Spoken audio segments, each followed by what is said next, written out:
Bismillahirrahmanirrahim. Assalamualaikum warahmatullahi wabarakatuh. Good morning student. How are you today? I hope all of you are in good condition. Apa kabar kalian semua pada pagi hari ini? Mudah-mudahan kita semua selalu diberikan kesehatan oleh Allah Subhanahu wa taala. Kemudian anak-anakku, mudah-mudahan kalian tidak merasa bosan belajar seperti sekarang ini, ya. Karena memang tidak ada alasan untuk tidak belajar, ya. Sekali lagi pesan Bapak, belajar dan terus belajar, ya. Mari kita berdoa bareng-bareng, mari kita berdoa bersama.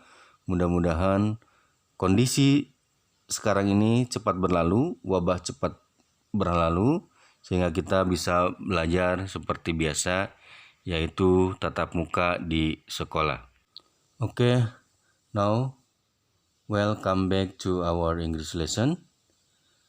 And today we are going to discuss about the simple present.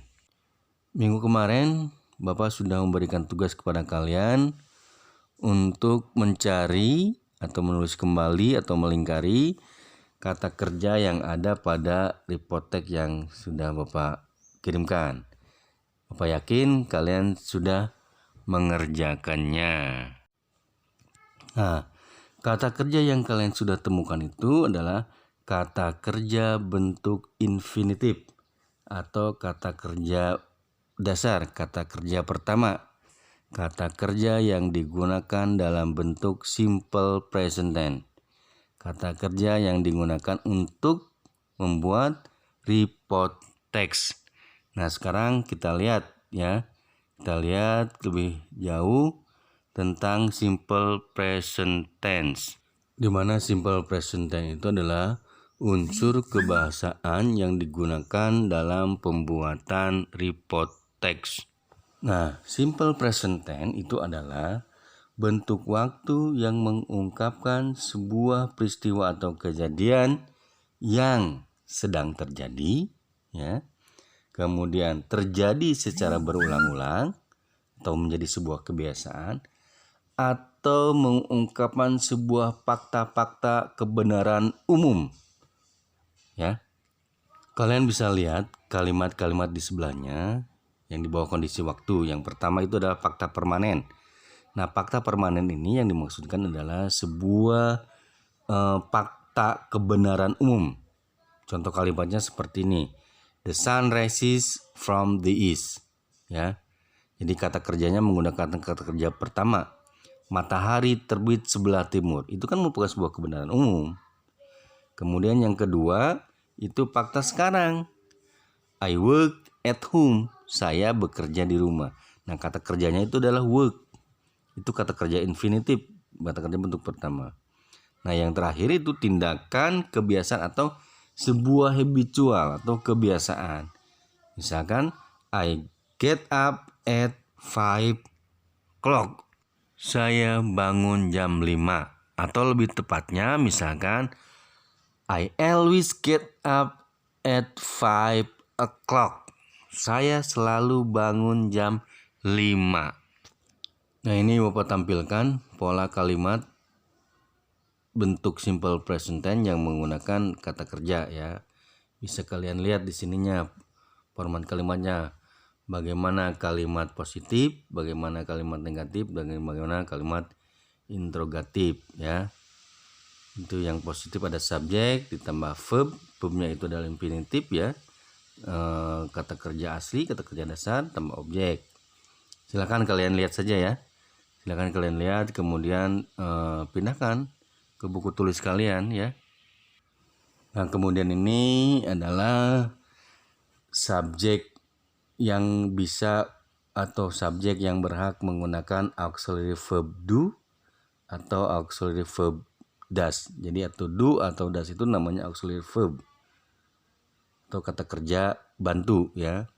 Jadi subjek mana saja yang berhak menggunakan do dan subjek mana saja yang berhak menggunakan auxiliary verb does, ya. Yang do itu adalah I, we, you, they, ya.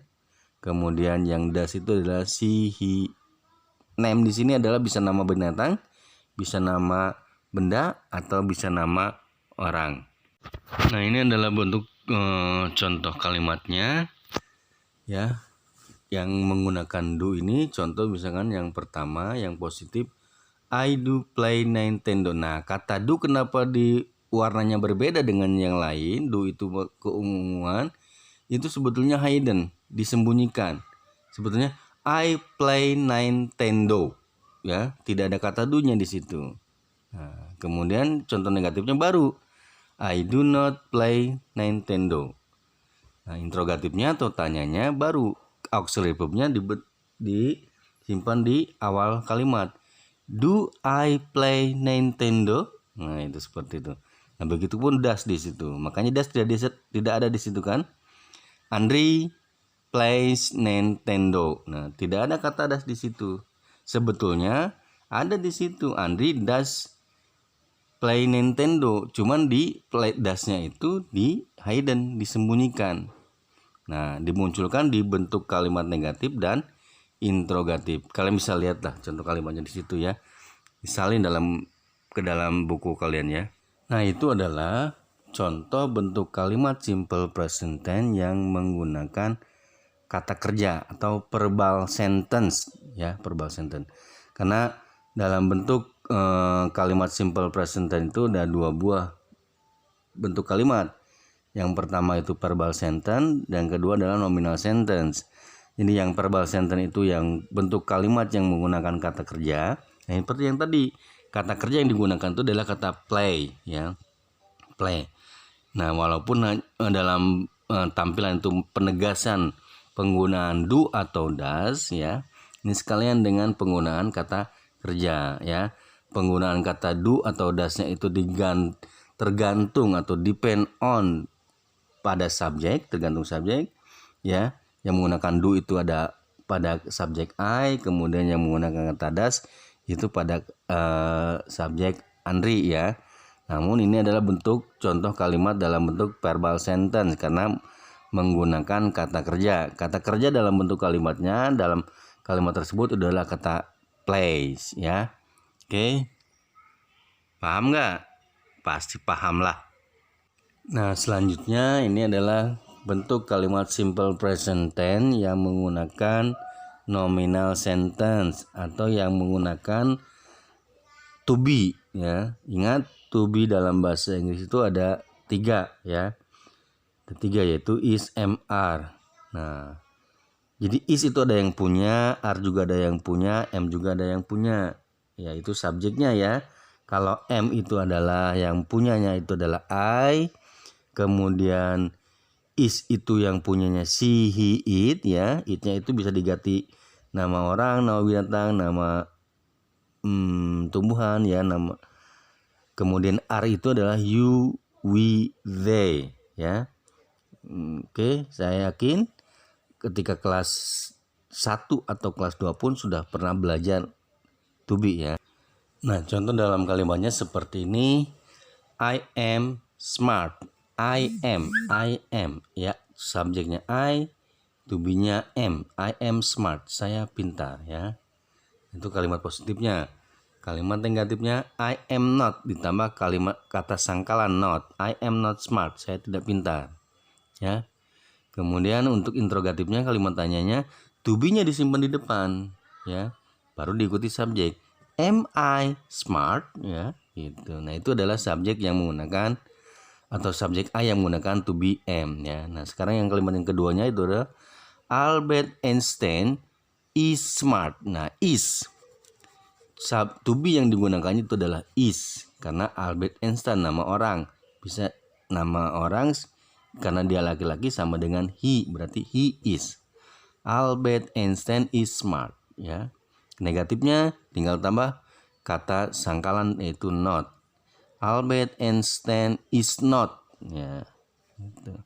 Nah, untuk kalimat interrogatifnya to be-nya disimpan di depan baru diikuti subjek Albert Einstein itu berarti is Albert Einstein smart gitu ya. Paham ya? Ingat, jadi untuk dalam nominal sentence dalam bentuk simple present itu menggunakan to be. To be itu ada 3, is, am, are. Penggunaan to be itu tergantung daripada subjeknya ya. Sekali lagi Bapak sampaikan, untuk to be am itu digunakan oleh subjek I. To be is digunakan untuk subjek she, he, it. It ini bisa nama orang, nama binatang atau nama tumbuhan ya, atau nama yang lainnya, nama benda. Nah, untuk to be are itu digunakan oleh subjek you, we, dan they.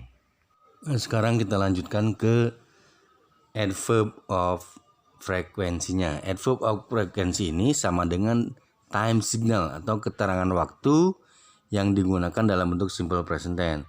Seperti yang bilang di awal bahwa ada 3 pernyataan peristiwa yang diungkapkan dalam bentuk simple present tense, yaitu yang pertama sedang terjadi, kedua adalah sebuah fakta atau kebenaran umum, yang ketiga atau itu adalah mengungkapkan sebuah kebiasaan atau habitual. Nah, ini adalah time signal ini atau adverb of frequency ini digunakan dalam mengungkapkan dalam bentuk sebuah habitual atau kebiasaan. Di sini ada kata always, selalu, kemudian every itu setiap, often itu sering, ya, dan sebagainya. Nah, ini yang digunakan untuk mengungkapkan bentuk waktu simple present tense dalam bentuk kebiasaan. Seperti yang tadi contoh di awalnya. I always get up at 5 o'clock. I always, saya selalu. Nah, ya. Oke, anak-anakku, pembelajaran pada pagi hari ini di hari Selasa tanggal 2 Maret 2021 Bapak cukupkan sampai di sini.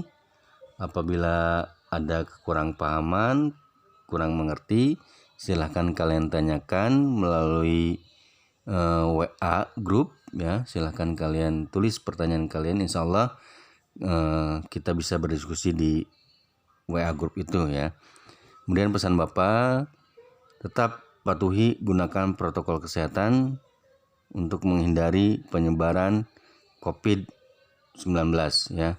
Mari kita berdoa bersama, mudah-mudahan pandemi ini segera berakhir, pandemi ini segera berlalu, sehingga kita bisa kembali belajar normal seperti biasa. Oke, terima kasih. Thank you for your watching, thank you for your attention ya. Billahi taufiq wal hidayah, fastabiqul khairat. Assalamualaikum warahmatullahi wabarakatuh.